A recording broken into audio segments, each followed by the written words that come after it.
नमस्कार शेतकरी बांधवांनो, दूध उत्पादन करणाऱ्या शेतकरी बांधवांना एक दिलासा देणारा शासन निर्णय या ठिकाणी निर्गमित करण्यात आलेला आहे। आणि त्या शासन निर्णयामध्ये दूध अनुदान जे आहे त्याच्यामध्ये थोडीशी वाढ केलेली आहे। ती वाढ किती केलेली आहे आणि हे अनुदान कोणत्या शेतकऱ्यांना भेटणार याची संपूर्ण माहिती आज आपण या व्हिडिओच्या माध्यमातून जाणून घेणार आहोत।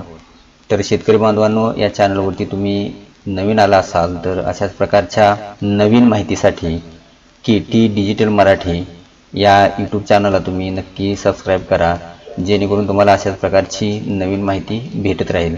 चला तर मित्रांनो, व्हिडिओला सुरुवात करूयात। मित्रांनो, राज्यातील सहकारी दूध संघ व खाजगी दूध प्रकल्प यांना दूध पुरवठा करणाऱ्या दूध उत्पादक शेतकऱ्यांना दुधासाठी प्रति लिटर ₹7 इतकं अनुदान देण्याबाबतचा हा शासन निर्णय या ठिकाणी निर्गमित करण्यात आलेला आहे। याची तारीख आहे 26 सप्टेंबर 2024 ही तारीख आहे। तर प्रस्तावनेमध्ये त्यांनी असं सांगितलेलं आहे की दूध आणि दूधजन्य पदार्थाचा भाव हे प्रामुख्याने मागणी, पुरवठा आणि आंतरराष्ट्रीय बाजारातील दूध भुकटी दर व बटरचे दर यावरती अवलंबून असतात। त्यानुसार आंतरराष्ट्रीय बाजारामध्ये दुधाचे दर किंवा दूध भुकटी आणि बटरचे दर कमी झाले तर दुधाचे दर कमी होतात आणि त्याचा परिणाम देशांतर्गत उत्पादनावरती सुद्धा होतो। असे असूनही राज्यातील दूध उत्पादक शेतकऱ्यांच्या आर्थिक हित जोपासण्यासाठी शासन विशेष परिस्थितीमध्ये बाजारात उचित हस्तक्षेप करत दूध उत्पादक शेतकऱ्यांना योग्य न्याय देण्याचा प्रयत्न करीत असतं आणि त्यातूनच मित्रांनो हा शासन निर्णय या ठिकाणी निर्गमित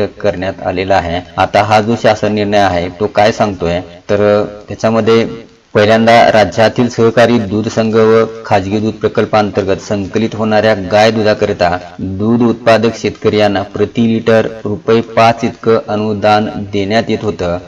त्यामध्ये दिनांक 1 ऑक्टोबर 2024 पासून ₹2 वाढ करून गाय दुधाकरिता दूध उत्पादक शेतकरी यांना प्रति लिटर ₹7 इतकं अनुदान देय करण्यात आलं आहे। म्हणजे मित्रांनो, पहिलं ₹5 अनुदान होतं, आता त्याच्यामध्ये ₹2 इतकी वाढ करून ते ₹7 इतकं प्रति लिटर अनुदान देण्यात येणार आहे। आणि हे जे अनुदान आहे ते कोणत्या उत्पादक शेतकऱ्यांना मिळणार आहे तर मित्रांनो, दुसऱ्या मुद्द्यामध्ये त्याने असं सांगितलं आहे 2 नंबर आकड्यामध्ये, सहकारी दूध संघ व खाजगी दूध प्रकल्पाने दूध उत्पादक शेतकरी यांना 3.5 फॅट किंवा 8.5 SNF या गुण प्रतिकरिता किमान ₹28 प्रति लिटर इतका दर 1 ऑक्टोबर 2024 पासून पुढे द्यावा असं त्यांनी या ठिकाणी सांगितलेलं आहे। त्याच्यानंतर जर याच्यापेक्षा जर कमी गुणप्रत येत असेल तर प्रति पॉइंटला 30 पैसे आणि जर पॉइंट वाढत असतील तर प्रति पॉइंटला 30 पैसे वाढ देण्यात यावी असं त्यांनी या ठिकाणी नमूद केलेलं आहे। तर हे जे पेमेंट आहे किंवा अनुदान जे आहे हे डायरेक्ट शेतकरी बांधवांनो DBTच्या माध्यमातून शेतकऱ्यांच्या खात्यावरती वर्ग करण्यात येणार आहे आणि त्यासाठी तुमच्या बँक अकाउंटला तुमचं आधार संलग्न असणं गरजेचं आहे। सदरची योजना जी आहे शेतकरी बांधवांनो 1 ऑक्टोबर 2024 पासून राबवण्यास मान्यता देण्यात आलेली आहे। तर हा जो शासन निर्णय आहे यानुसार जवळजवळ माहे जुलै 2024 मधील आकडेवारीनुसार सहकारी दूध संघ व खाजगी दूध प्रकल्पांतर्गत होणारे गायीचे दूध संकलन 160 लाख लिटर प्रतिदिन इतकं होतं आणि त्यानुसार प्रस्तुत प्रति लिटर ₹7 अनुदानाप्रमाणे अतिरिक्त सुमारे 879.20 कोटी इतक्या निधीची तरतूद या जारच्या माध्यमातून करण्यात आलेली आहे। तर मित्रांनो, दूध अनुदान योजना जी आहे ही राबवत असताना काही त्यांनी अटी आणि शर्ती सुद्धा या ठिकाणी दिलेल्या आहेत, त्या या प्रमाणे आहेत। या योजनेत सहभागी होण्यासाठी राज्यातील सहकारी दूध व खाजगी दूध प्रकल्पांनी आयुक्त दुग्ध व्यवसाय विकास यांच्याकडे अर्ज करणं बंधनकारक राहणार आहे। त्याच्यानंतर दुसरी अट किंवा शर्त अशी आहे की DBT करण्यासाठी दूध उत्पादक शेतकऱ्यांचे बँक खाते हे त्यांच्या आधार कार्डशी व पशुधनाच्या आधार कार्डशी संलग्न असणं आवश्यक आहे। त्याची पडताळणी संबंधित जिल्हा दुग्ध विकास अधिकारी, सहाय्यक निबंध सहकारी संस्था, दुग्ध जिल्हा पशुसंवर्धन उपायुक्त यांच्यामार्फत करण्यात यावी असं त्यांनी या ठिकाणी सांगितलेलं आहे। तर सर्वसाधारण अटी सुद्धा किंवा ज्या सर्वसाधारण शर्ती आहेत त्या सुद्धा त्यांनी या ठिकाणी सांगितलेल्या आहेत।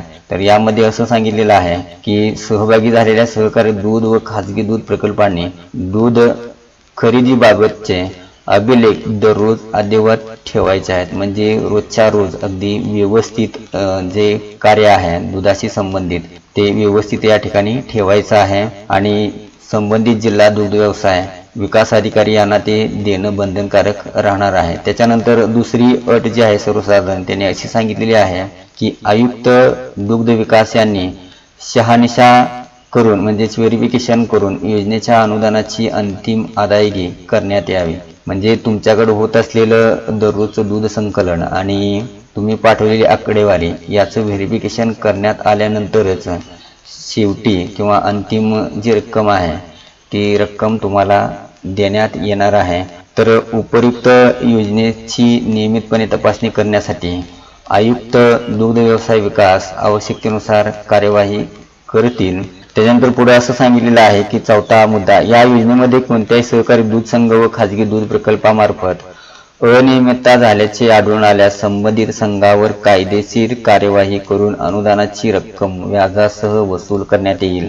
तसेच सदर संघ प्रकल्प अनुदानास अपात्र ठरवले जातील। म्हणजेच एखाद्या दूध उत्पादक सहकारी संस्थेने जर काही अनियमितता किंवा जर काही बाकीच्या गोष्टी जर केल्याचं आढळून आलं तर त्या संघावरती या ठिकाणी कायदेशीर कार्यवाही करण्यात येणार आहे। दिलं गेलेलं जे अनुदान आहे प्रति लिटर 7 रुपये ते सुद्धा व्याजासह वसूल करण्यात येणार आहे आणि यापुढं जे अनुदान येईल त्या अनुदानासाठी त्या संघाला अपात्र ठरवण्यात येणार आहे। त्यानंतर मित्रांनो पुढे 5 नंबर जो मुद्दा आहे त्याच्यामध्ये असं सांगितलेलं आहे की सदर अनुदान जर तुम्ही परराज्यातून संकलित दूध केलं तर त्या दुधाला लागू राहणार नाही। प्रस्तुत दूध अनुदान योजना केवळ राज्यातील दूध उत्पादक शेतकऱ्यांना लागू राहील। म्हणजेच बाहेरल्या राज्यातील जे शेतकरी आहेत त्यांच्यासाठी ही अनुदान योजना लागू असणार नाही। योजनेत सहभागी होणाऱ्या शेतकऱ्याकडील दुधाळ जनावरांची नोंदणी एअर टॅग महाराष्ट्र राज्यात INAPH भारत पशुधन पोर्टलवर असणं बंधनकारक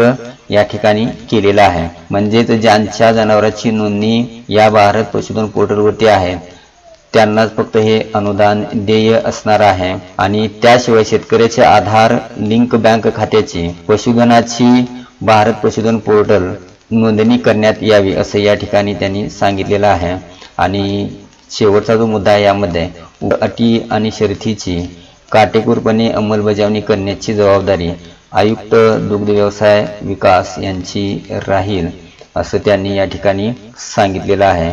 तर मित्रांनो ही होती आजच्या व्हिडिओमधील काही माहिती आवडल्यास नक्की कमेंट बॉक्समध्ये कळवा आणि व्हिडिओ जर आवडला तर तुमच्या गावातील जे ग्रुप आहेत किंवा तुमचे जे नातलग आहेत मित्र आहेत त्यांना हा व्हिडिओ नक्की शेअर करा जेणेकरून त्यांना ही माहिती प्राप्त होईल। तर मित्रांनो इथंच आता आपण थांबूयात। जय हिंद जय महाराष्ट्र।